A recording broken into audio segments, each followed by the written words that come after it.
Bueno, hoy me voy a meter un poquito con los colombianos. No es para estigmatizarlos como se sentían los salvadoreños cuando existían las pandillas, que los propios salvadoreños me contaban que cuando salían por ahí fuera del país y les preguntaban de dónde eran y decían que eran salvadoreños, ya los comparaban con las pandillas. Pasa lo mismo con los colombianos.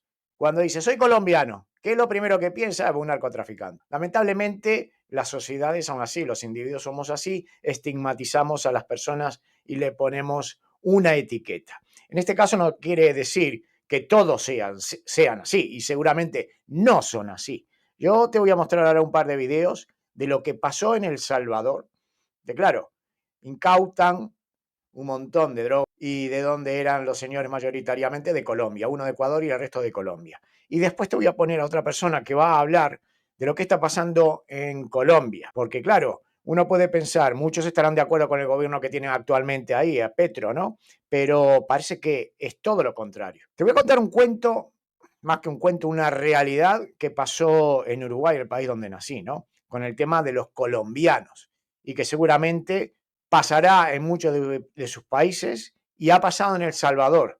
Y de ahí ya nunca más lo han vuelto a hacer. Es el tema del gota a gota, ¿no?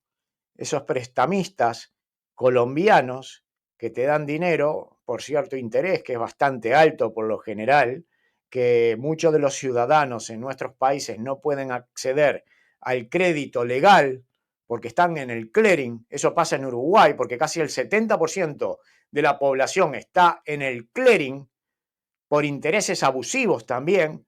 Primero porque no pueden pagar la cuota, porque no pueden afrontarlo porque se metieron en cuentas que no deberían meterse o porque también los intereses eran tan abusivos que al final terminas pagando no el doble, sino el triple o el cuádruple de lo que habías pedido.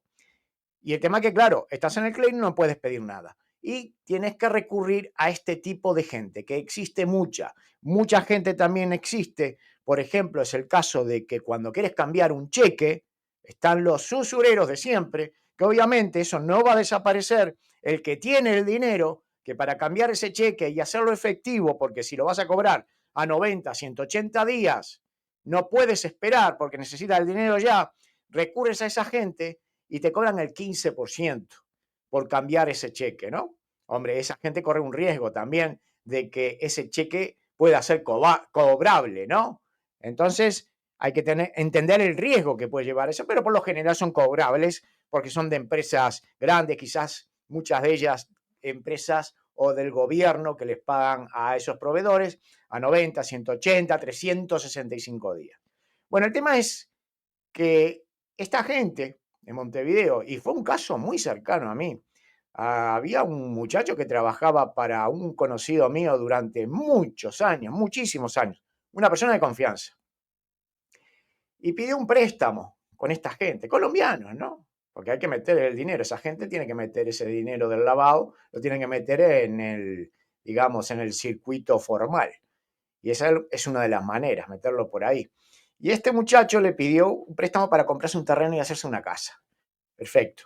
El tema es que el hombre se metió en eso, no debía haberse metido porque con el salario normal que estaba cobrando no llegaba. Entonces, ¿qué hizo? Empezó a meter mano en la lata. Gente de confianza. Supuestamente era una persona de confianza del dueño. Empezó a meter la mano en la lata, pasaron años y no se había dado cuenta hasta que se dieron cuenta.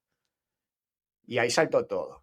¿Por qué había sido? Y era por esto, porque esos colombianos que les había pedido el préstamo, él no podía pagarlo, y claro, y esta gente no actúa como actúa el banco, ¿no? Ahí van y te amenazan.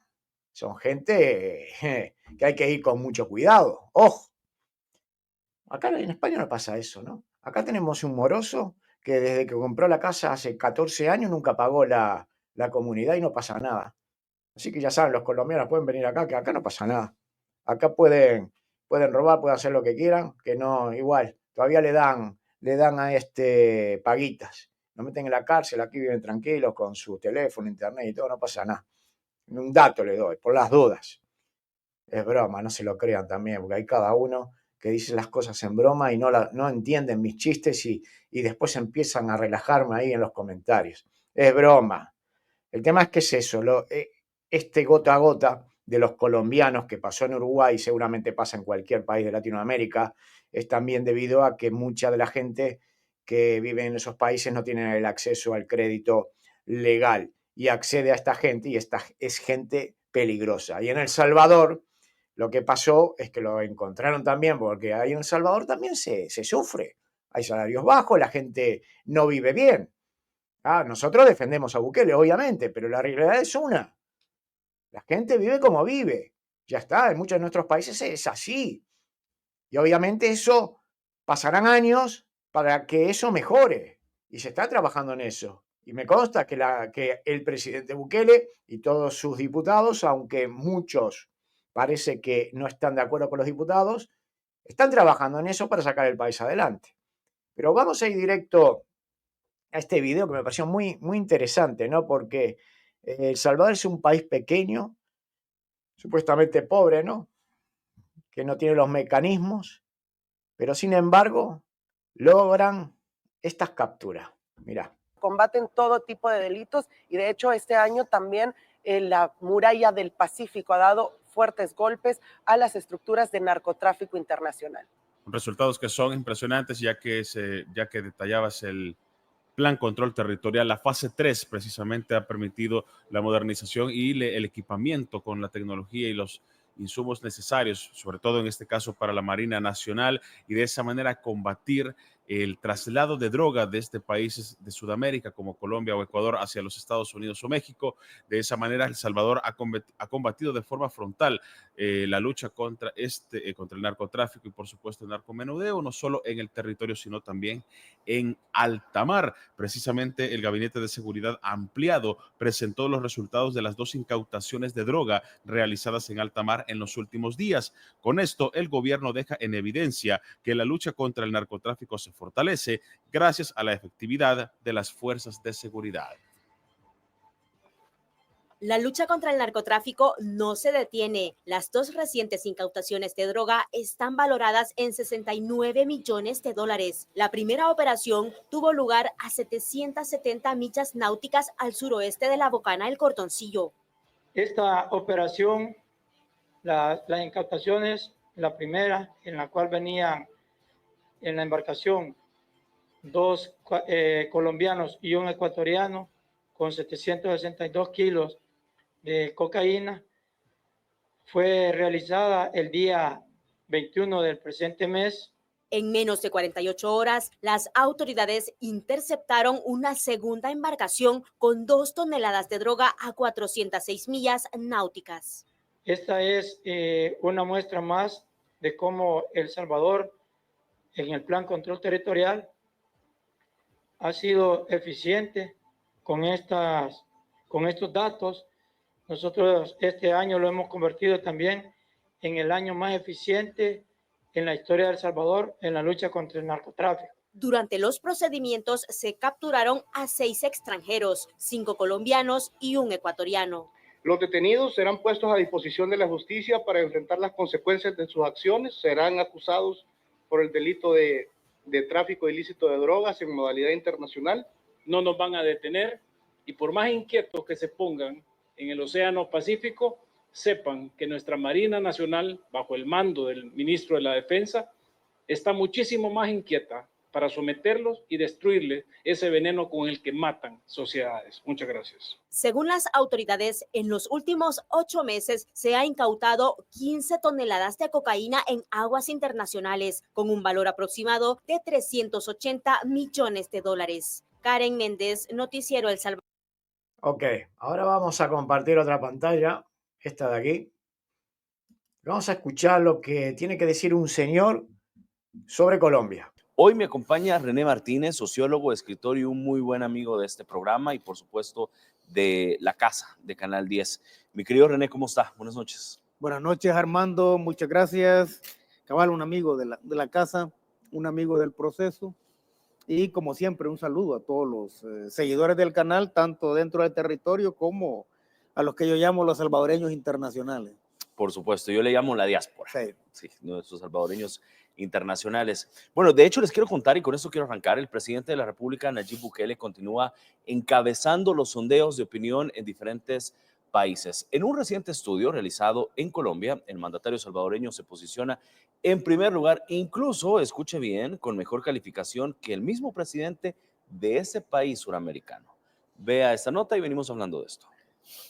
El presidente Nayib Bukele se consolida como el jefe de Estado mejor evaluado en Colombia. La aceptación del mandatario en otros países se refleja en la reciente encuesta Inbamer, donde los ciudadanos colombianos dieron una aprobación de 53%, posicionándolo como el presidente mejor evaluado entre otros líderes extranjeros. Los datos ponen en evidencia la excelente valoración de los habitantes de otras naciones a la administración del presidente Bukele. Le sigue el presidente electo de Estados Unidos, Donald Trump, con 39% y el argentino Javier Milei con el 21%. Es así como un estudio más refleja la forma en que los excelentes resultados obtenidos por la gestión del presidente Bukele están dando una nueva realidad a El Salvador en seguridad y materia económica, algo que es reconocido a nivel mundial. Por cierto, según el sondeo, el presidente de Colombia, Gustavo Petro, tiene una desaprobación del 59.9% y el mandatario de Venezuela, Nicolás Maduro, es el peor evaluado con el 2%. Sujei Flores, Noticiero El Salvador. Bueno, parte obviamente de lo que vamos a hablar esta noche. El presidente Bukele, el mejor evaluado incluso en Colombia, incluso si compite obviamente con el mismo presidente de ese país. ¿Cómo lo ve? Empezando el análisis. Mira, hay varias cosas que decir, ¿no? En primer lugar, las encuestas son instrumentos de observación que suscitan la observación en las personas, es decir, son instrumentos que se utilizan sobre todo en las ciencias sociales para observar un aspecto concreto, ¿verdad? Para observar una realidad, pero esa observación se hace a partir de la percepción que la gente tiene de eso. Por eso son instrumentos de observación que suscitan observación, ¿no?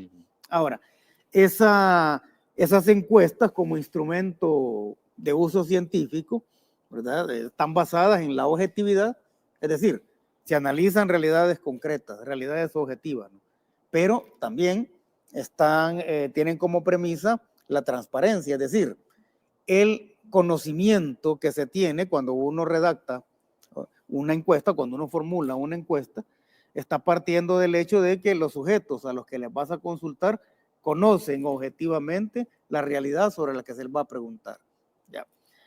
¿Qué es lo que estamos viendo entonces? Estamos viendo cómo el presidente Nayib Bukele ha prácticamente desarrollado un tipo de liderazgo que en primer lugar era un liderazgo nacional y posteriormente se convierte en un liderazgo transnacional, ¿no? Sí. Ahora, la encuesta te mide los patrones de significación que la gente le da a esa realidad, ¿verdad? Y esos patrones de significación son los que le dan sentido a la vida social, es decir, lo que nosotros llamamos la verdad pragmática. Cuando el presidente Nayib Bukele sale mejor evaluado que incluso el mandatario de Colombia, y creo que si hacemos la misma medición, porque ya se hizo en Chile, ¿verdad? Y en Ecuador, sale mejor evaluado que los presidentes de esos países, lo que te está diciendo es la significación que esos pueblos le están dando, no solo al liderazgo del presidente Nayib Bukele, sino que a su propia realidad, ¿ya? ¿Qué es lo que posiciona a Nayib como el presidente mejor evaluado?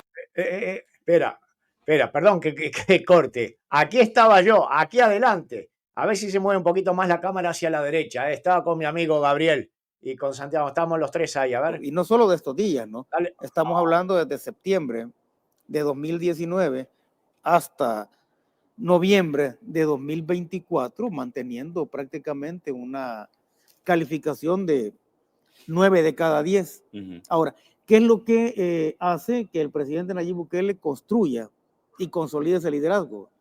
La guerra contra la delincuencia terrorista. Es decir, se convirtió en el presidente que le dio una connotación de seguridad nacional a algo que los otros presidentes estaban manejando como simple seguridad pública. Por eso es que no lo podían resolver, ¿no? Cuando el presidente Nayib Bukele posiciona eso como un problema de seguridad nacional y también lo posiciona como el problema urgente a resolver, es donde él empieza a tener ese carácter de líder transnacional. ¿Qué es lo que nos está diciendo esto? Nos está diciendo que en Colombia, que en Chile, que en Perú, que en todos esos países donde el presidente sale mejor evaluado, ese es un grito, es un clamor de la población a sus presidentes diciéndoles que ellos también tienen como problema urgente el problema de la delincuencia. Ya está, no hace falta seguir escuchando más. Mira, si quieres seguir escuchando lo que dice este señor, que es muy interesante, mira, señor Martínez, Noticiero El Salvador.